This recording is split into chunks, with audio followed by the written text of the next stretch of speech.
no te pase a vos, no vas a entender. Clásico, individualista, decido que no te quiero escuchar.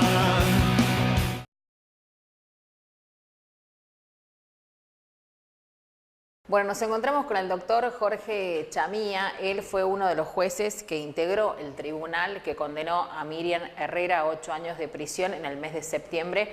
Y bueno, es del caso que estamos hablando en el programa de hoy. Doctor Chamía, ¿cómo le va? Muchísimas gracias. Hola Nadia, buenas tardes.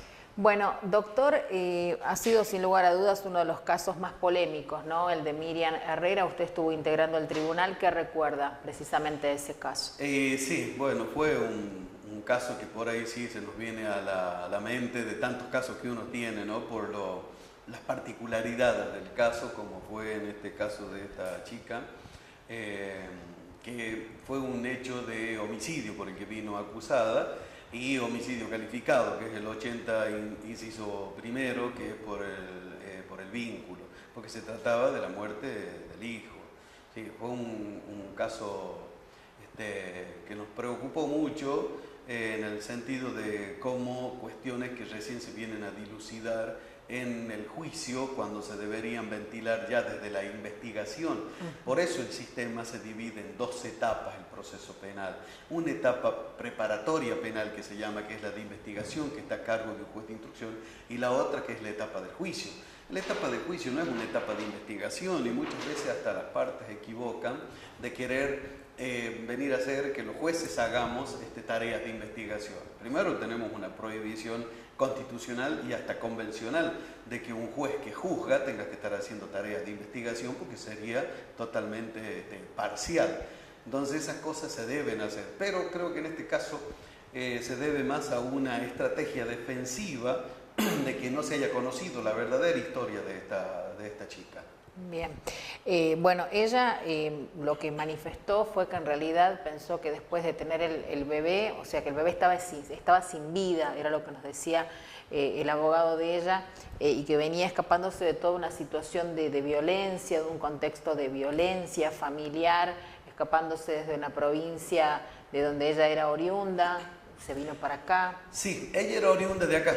Es riojana, bien. Pero por unas circunstancias estaba en una localidad, o sea, una ciudad del interior de Córdoba, hacia el sur, casada con una persona, creo que era no sé si era camionero o algo así, chofer, el esposo, y ella ocultaba el embarazo. Lo ocultaba el embarazo, la misma mamá lo reconoció de que ella no sabía que estaba embarazada. Lo ocultaba por la misma situación que venía trayendo. Ella se vino aprovechando ya que eran las fiestas, y se vino con ese pretexto con las fiestas, pero era como para lo que quedó allí, como que ella vino como para quedarse ya amparándose en los padres de ella y no volver a esa situación que estaba viviendo con el esposo. Y entonces cuando se produce sigue el alumbramiento, ella, es lo que ella manifestó, de que ella pensó que el chico como no respiraba, pensó que estaba muerto.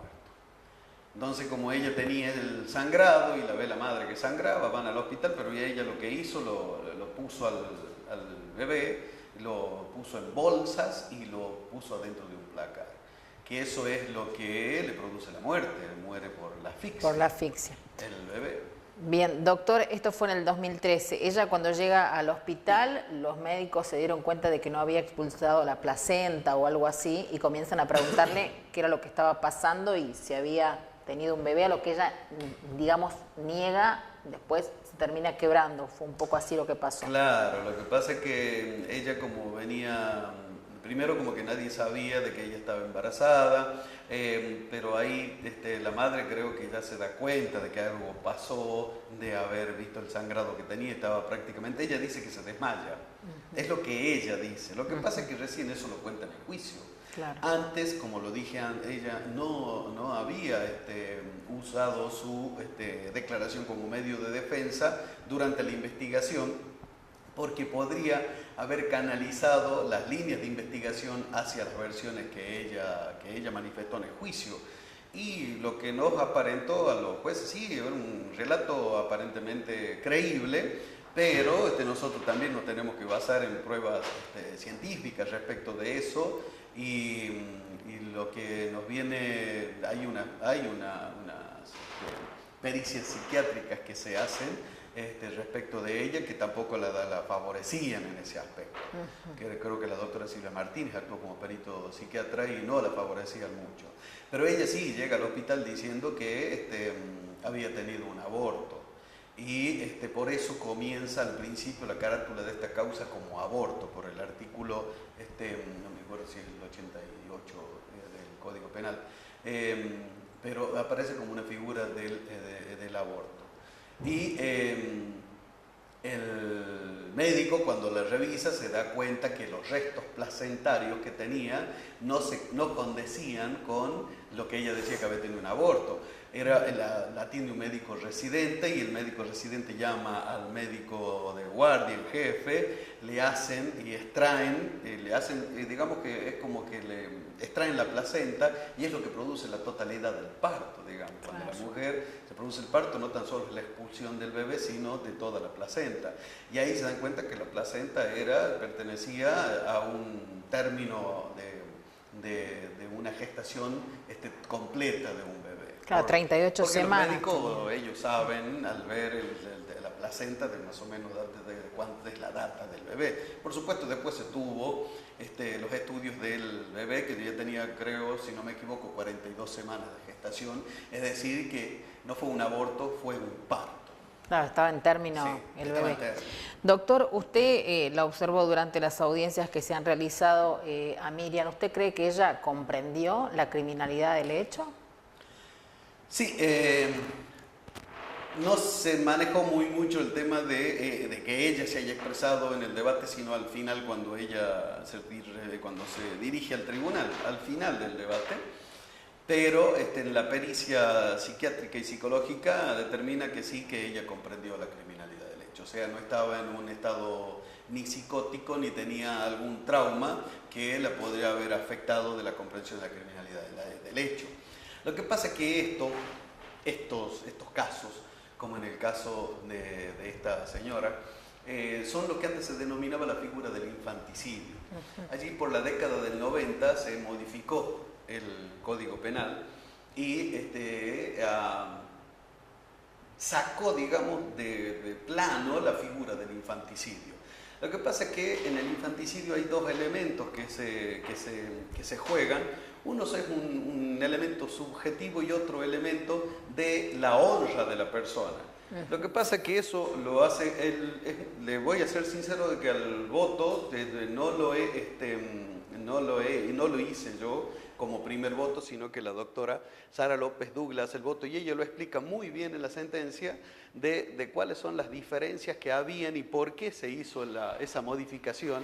Y la doctora se basa también en un fallo, Tejerina, si no me equivoco, sí, de la Corte Suprema de Justicia, a donde la doctora Hayton de Nolasco y varios miembros de la Corte hacen una explicitación de toda esta cuestión del infanticidio y cuándo se sacó la figura. Lo que pasa es que creo yo que por ahí los errores que se cometen en la legislación argentina, porque no debería haberse sacado toda la figura del infanticidio, porque se daban cuenta que había otras personas que también se beneficiaban con la muerte del niño por la madre, y también estaban beneficiados hasta el hermano, el marido o el padre, porque se resguardaba la honra, porque se lo consideraba que entraba en la figura del infanticidio no tan solo por el estado puerperal, ese estado psicosomático de la mujer que tiene después de dar el parto, que creo, si no me equivoco, hasta 45 días dura, que la mujer llega o regresa a su estado normal psíquico y físico. Entonces, como se beneficiaban estas personas de la honra, por supuesto ya no podemos hablar hoy en día de esa honra o honor de la mujer que antes se tenía, como cuando la mujer tenía un embarazo de soltera o de una violación o alguna cuestión que se producía en este tipo de cosas, ¿me entienden? No en el tema de violación, más que todo cuando la mujer era soltera o era extramatrimonial. Más que todo era así. Entonces hoy en día ya esto ha cambiado totalmente y vemos más que nacen hijos extramatrimoniales que matrimoniales. Eso es algo que ha cambiado y la legislación se debió adecuar de esa forma. Se debería haber quitado el beneficio para el resto, pero no para la mujer. Porque el estado puerperal de la mujer no cambia nunca. Eso es algo psicosomático propio de la mujer, es una cuestión científica, es una cuestión subjetiva propia de cada una de las mujeres. No todas las mujeres actúan de la misma forma cuando tienen un hijo. Hay muchas mujeres que tienen alteraciones mentales en ese momento de dar el parto, que pueden demorar esos 45 días que hay que tener ese cuidado, porque pueden tener una reacción violenta en contra de su propio hijo. Y esa era la figura del infanticidio y tenía una pena de 3 años. ¿Cómo puede arrancarse directamente de la legislación la figura del infanticidio y un hecho de 3 años pase a perpetua? Porque es el 80.1, es un homicidio 79 que se agrava por el vínculo, que es la figura del parricidio, el que le da la muerte al hijo. Entonces, eso es lo grave, que se legisla, es como que no se legisla observando todo el plexo normativo. Es como que el árbol no le deja ver el bosque, como dice el famoso dicho. Ahora, doctor, fue muy polémico, ¿no? Cuando se conoció esto, cuando se supo que una mujer que había matado a su hijo, dicho así, fue condenada a 8 años. Digo, muchas personas, en este caso en su mayoría mujeres, llamando, opinando de por qué si mató a un bebé le dan tan pocos años, descreyendo de la justicia. O diciendo por qué no se lo dio en adopción en vez de ponerlo en una bolsa y matarlo, digamos. O sea, pero bueno, uno obviamente escucha algo y puede dar una opinión sin conocer toda la situación real, ¿no?, a la que estuvo expuesta Miriam durante muchísimo tiempo y en ese momento también, en el momento de dar a luz. Claro, el problema es esto, de que la gente que opina de esa forma es como que va al cine y ve el final de la película y entró tarde y vio los últimos 10 minutos. Yo creo que hay que ver toda la película. En el caso de los jueces vemos toda la película.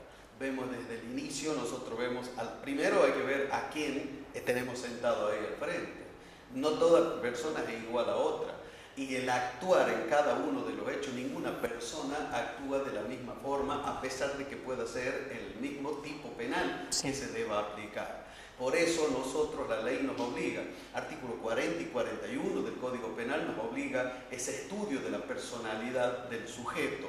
Es antes, en el hecho y posterior al hecho, cómo actúa esa persona, y el grado de la pena se debe establecer también allí, el grado cultural de la persona. No es lo mismo un ingeniero que una persona analfabeta. O sea, los frenos inhibitorios de las personas se modifican de acuerdo a la personalidad psíquica de cada uno y a la formación cultural de cada una de las personas.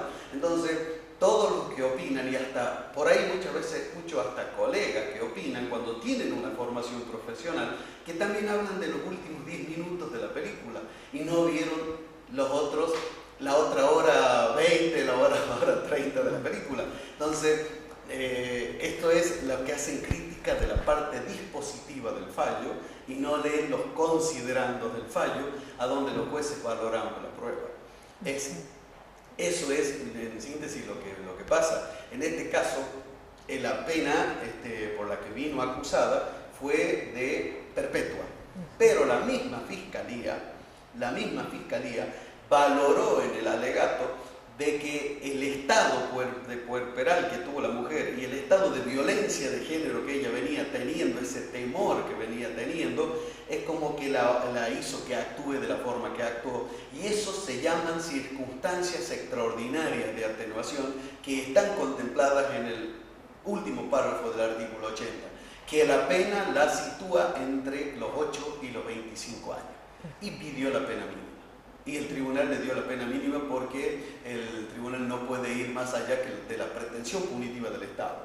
El Estado está representado por el fiscal. El fiscal es el que pide la pena y el tribunal no puede ir más allá de la pena pedida por el fiscal. Eso es lo que ha pasado ahí, en ese caso. Muchísimas gracias, doctor. Que no te pase a vos, no va vas a entender. Clásico, individualista. Decido que no te quiero